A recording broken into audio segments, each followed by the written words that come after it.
I'm 79 years old. My wife, Virginia, passed away 2 years ago. We were married for 52 years, and from the outside, you'd think we had it figured out. Half a century together, 3 kids, grandchildren. But I'm here to tell you the truth. What I did to my marriage, what I let happen over those 52 years, it destroyed us, slowly, year by year. And by the time I understood what I'd done, Virginia was gone. So if you're married or thinking about getting married, stay with me. What I'm about to share might save you from ending up where I am, alone, full of regret, wishing I could go back. Virginia and I met in 1969. I was 23, she was 21. We got married in 71, small ceremony, her parents' backyard. I remember looking at her that day thinking I was the luckiest man alive. And I was. I just didn't act like it. The first thing that destroyed us was my silence. I'm not talking about the quiet kind of silence where you're just comfortable together. I'm talking about the silence that builds walls, the kind where she asks what's wrong and you say nothing, even when everything's wrong. The kind where you stop sharing what you're feeling because you think it's easier to keep it inside. I grew up in a house where men didn't talk about feelings. My father never told my mother he loved her, not that I ever heard, and he certainly never told us kids, so when I got married, I brought that same silence with me. I thought providing was enough. I thought being there physically was enough. Virginia would ask me about my day, and I'd say fine. She'd ask what I was worried about, and I'd say nothing. She'd try to get me to open up about our marriage, about us, and I'd shut down. I thought I was protecting her. I thought I was being strong. But what I was really doing was pushing her away. Year after year, she stopped asking eventually. Sometime in the mid-'80s, she just stopped. And I remember feeling relieved. I didn't have to talk anymore. I didn't realize that her silence wasn't peace. It was defeat.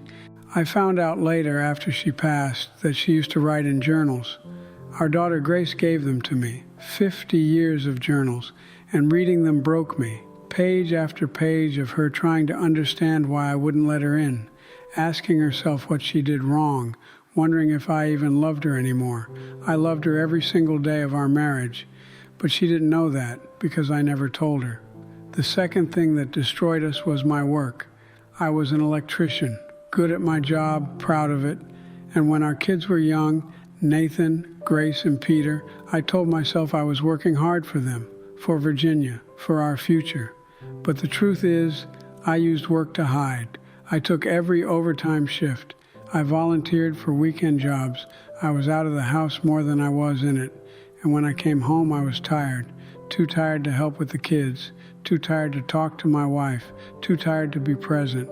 Virginia raised those kids mostly on her own. She was the one at the school plays. She was the one helping with homework. She was the one up at 3 in the morning when one of them had a fever.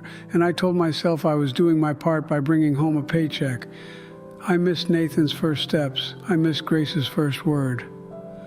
I wasn't there when Peter broke his arm falling off his bike in '84. Virginia handled all of it, and she never complained, not once. But I could see it in her eyes. The loneliness, the exhaustion. The slow realization that she was married to a man who wasn't really there. There was one night, must have been '87 or '88, I came home late from a job, past midnight. The house was dark. I figured everyone was asleep. But when I walked into the kitchen, Virginia was sitting at the table, just sitting there in the dark. I asked her what she was doing. She looked at me and said, "I was waiting for you. I've been waiting for you for 15 years. I didn't know what to say, so I said I was tired and went to bed. That's the kind of man I was. The third thing that destroyed us was my stubbornness. I always had to be right about everything. Big things, small things, didn't matter. If Virginia said it might rain, I'd say no, it won't. If she wanted to take a different route to her mother's house, I'd insist my way was faster. If she had an opinion about anything, money, the kids, what color to paint the kitchen, I'd argue. Not because I cared that much, but because I couldn't let her win. It sounds so stupid now. Win what? We were married. We were supposed to be on the same side, but I treated every disagreement like a competition, and I had to come out on top. There was one argument, must have been around 92, about whether to help Nathan with a down payment on his first house.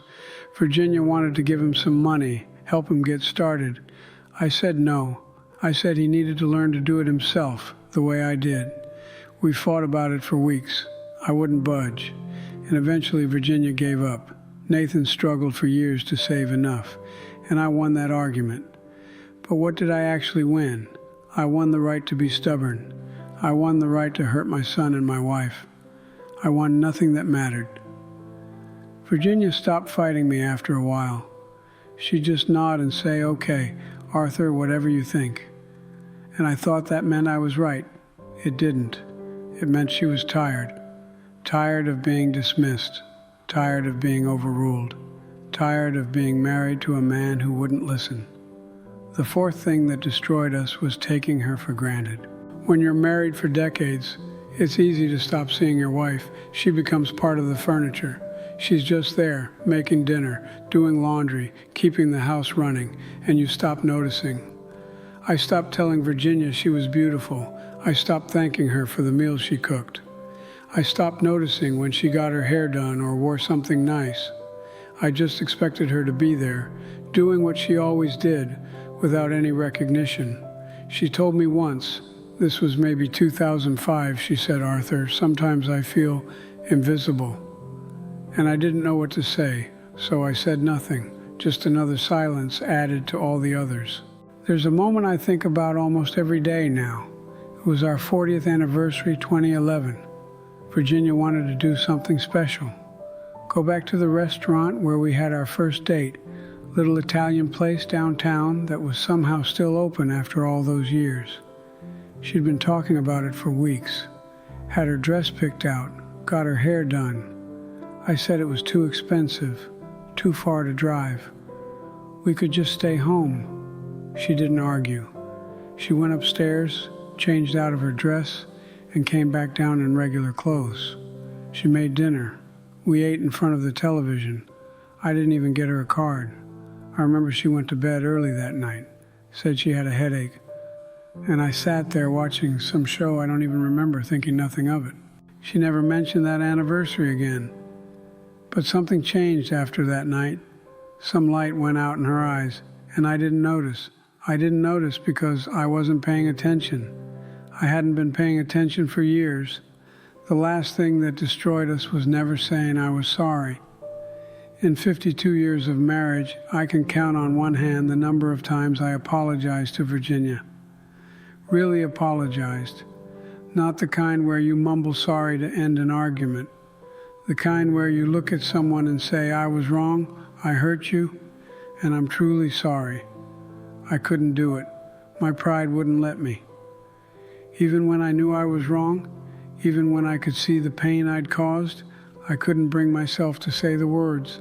I'd change the subject. I'd buy her flowers the next day. I'd act like nothing happened, but I wouldn't apologize. All those years of silence, of working too much, of being stubborn, of taking her for granted. I never once sat down with Virginia and said, "I'm sorry for the husband I've been. I'm sorry for not being there. I'm sorry for not listening. I'm sorry for making you feel invisible." I thought about doing it, especially near the end when she got sick. Cancer. They found it in 22, and she was gone by 23. 8 months from diagnosis to the end. I had 8 months. 8 months to say everything I should have said over 52 years. And I still couldn't do it. I'd sit by her bed, holding her hand, and the words would stick in my throat. I was scared.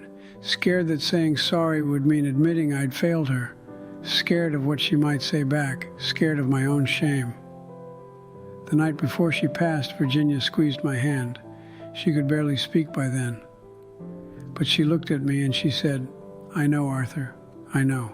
I think she was trying to tell me she forgave me, that she understood, that she knew I loved her even though I never showed it the way I should have. But I'll never know for sure, because I never gave her the words, and now I have to live with that.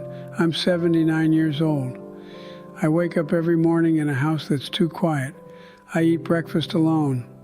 I watch television alone. I go to bed alone. And I think about all the ways I destroyed the best thing that ever happened to me. Virginia deserved better. She deserved a husband who talked to her, who was present, who could admit when he was wrong, who noticed her, who said thank you, and I'm sorry, and I love you every single day. She deserved someone who treated marriage like a gift, not a guarantee. If you're watching this and you're married, I'm asking you to learn from my mistakes. Don't wait 52 years to realize what you have. Don't let silence build walls. Don't hide in your work. Don't let your pride destroy your partner. Don't take them for granted. And for God's sake, learn to say you're sorry. Because one day it'll be too late. They'll be gone.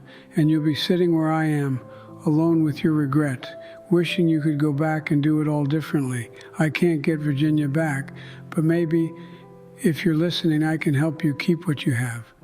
That's why I'm making this video. That's why I'm sharing the worst parts of myself with strangers.